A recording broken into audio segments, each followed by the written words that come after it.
आता चिखलात ना हे बघा दोन आहेत. दोन आहेत.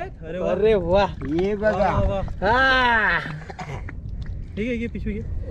हे बघा ना दाखवते हे मला पाहिजे तुम्हाला दिलं दाखव दाखव.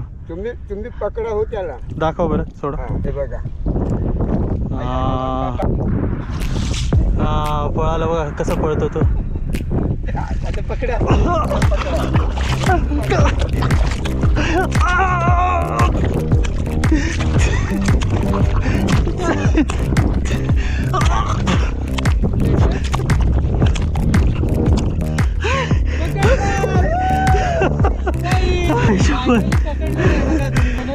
तुम्हाला म्हणजे दादानी मामा चॅलेंज केलं होतं मामाने हा निवट्या पकडून दाखवायला म्हणून. हे बघा हे आहेत निवटे म्हणजे मड स्किपर. एक फायनली मासे क्लीन करून झाले. हे जे तेल घालायचं ना. तर मी 1 चमचा आला लसूण आणि मिरचीचा पेस्ट टाकते. स्नेहा लसीस घरगुती आगरी स्पेशल मसाला आणि हळद टाकूया. टोमॅटोची पेस्ट टाकूया. जी मी इथे मसाले आणि टोमॅटोची पेस्ट टाकलेली ती चांगल्या प्रकारे शिजलेली आहे. आता आपण निवटा टाकूया. हे कालवण आपण बनवणार आहे ना. 1.5 ग्लास पाणी टाकलेलं आहे. करूया.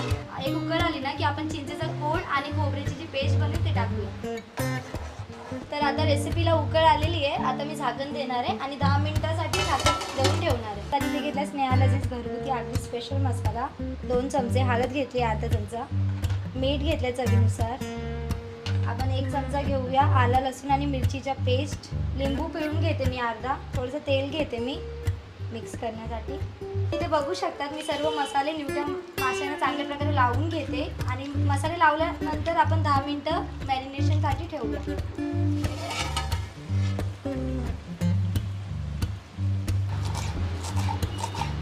तर आता कालवण रेडी झालेलं आहे. आता मी इथे कोथिंबीर टाकते. मी तांदळाचं पीठ घेतलं आहे. थोडासा रवा घेणार आहे मी 2 ते 3 चमचेपर्यंत तसं आणि मीठ मिक्स करूया शकतात. तर आता तेल गरम झालेलं आहे. आता एक निवटा घेते मी आणि आपण जे पीठ रेडी केलं आहे त्याच्यात मिक्स करते. डायरेक्टली पॅनमध्ये टाकूया.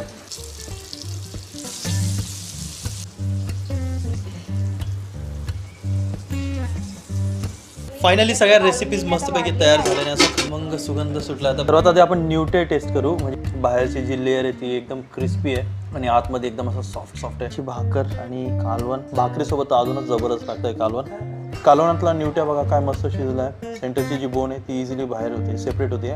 खूपच जबरदस्त ॲडव्हेंचर होतं. खूपच जबरदस्त रेसिपीज आपल्याला